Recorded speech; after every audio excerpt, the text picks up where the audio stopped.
مرحبا، كيفكن؟ شو أخباركن؟ الله يسعد لي أوقاتكن يا رب، وأيامكن جميع يا رب. أنا تأخرت عليكم شوي بالنشر، بس كان شوية أمور وشفتوا الأوضاع أنت كيف صارت وتخربطت إلى آخره.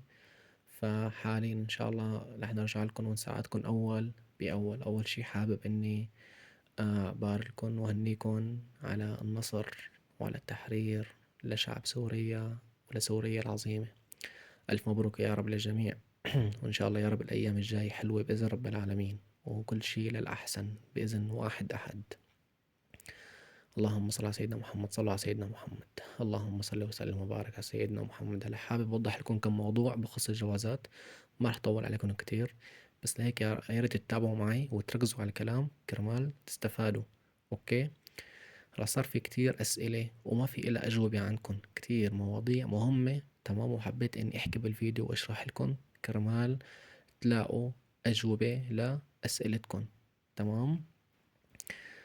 فلهيك رح أوضح كل شي أنا وباختصار لحتى تفهموا شو تتوجهوا أو لوين تتوجهوا.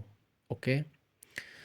اللهم صل على سيدنا محمد. هلا حاليا تمام، أول مرحلة اللي هي الناس الموجودة برا سوريا، موجودة برا سوريا. أوكي، يعني خارج البلد، مقيمين برا البلد خارج القطر. آه، فتحوا بالسفارة تجديد الجواز السفر لهم تمديد بشكل مجاني لمدة 6 أشهر. هاي القرار قدامكم من السفارة الجمهورية العربية السورية في بيروت. تمام.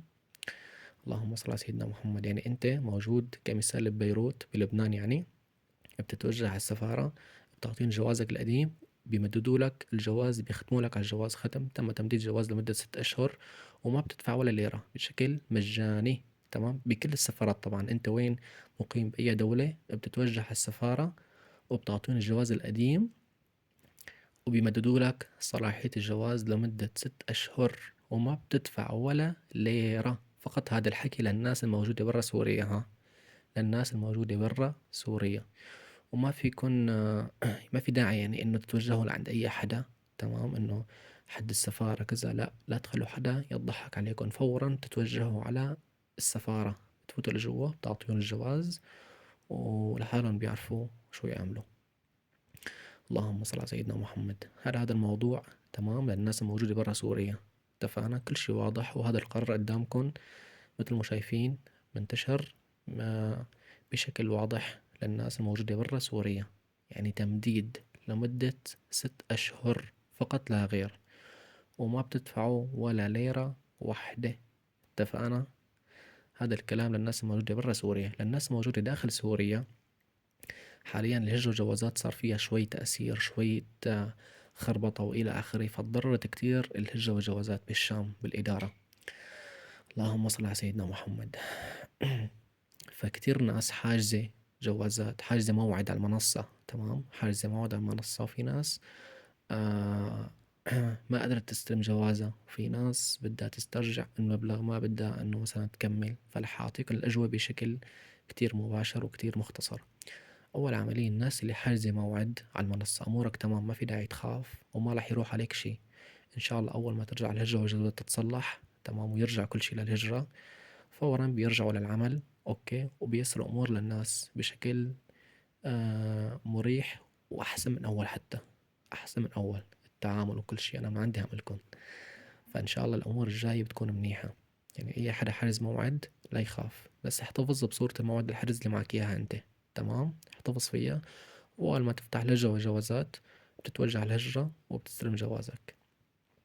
بالنسبة للناس يلي باصمي على الجواز وما استلمته، كمان امورك تمام. لا في ما في داعي انه مثلا تخاف انه يروح عليك وكذا، ما في شي بيروح عليك. تمام، المهم احتفظ بصورة الموعد والوثائق اللي معك اياها انت كرمال تثبت هذا الشي. فكتير الهجرة تضررت، مثل ما شايفين البلاغ من القيادة طالع انه في ناس سرقت. تمام، اشياء كبيرة من الهجرة والجوازات بخص الجوازات والطباعة والى اخره. فنحن هن بدهم ان اللهم صل على سيدنا محمد هذا الشيء يرجع. يعني اذا فيكم تعمموا هذا الخبر، تنشروا هي الصورة بكل مكان، لحتى عسى انه يلي اخذ هذا الشيء انه يرجعه. لانه هاي الناس كمان هذا الشيء للناس، يعني ما دخلوا بأي شيء، لا دخلوا بالسياسة، لا دخلوا بأي أمور. يعني هذا الشيء أوراق رسمية للناس. يعني مثل اليوم واحد بواصل مع جوازه، تمام، وناس صارت تفوت على الهجرة وجوازات تاخد جوازات. يعني شو لهم بهذا الشيء ما بعرف أنا. فنحن ما رح ندخل بهذا الموضوع، بس لا نحكي الشيء الواضح. فاللهم صل على سيدنا محمد. مثل ما خبرتكم هاي البلاغ قدامكم واضح، تمام. حاليا الهجرة والجوازات مسكرة بشكل كامل، كل الأفرع بسوريا مسكرة، تمام.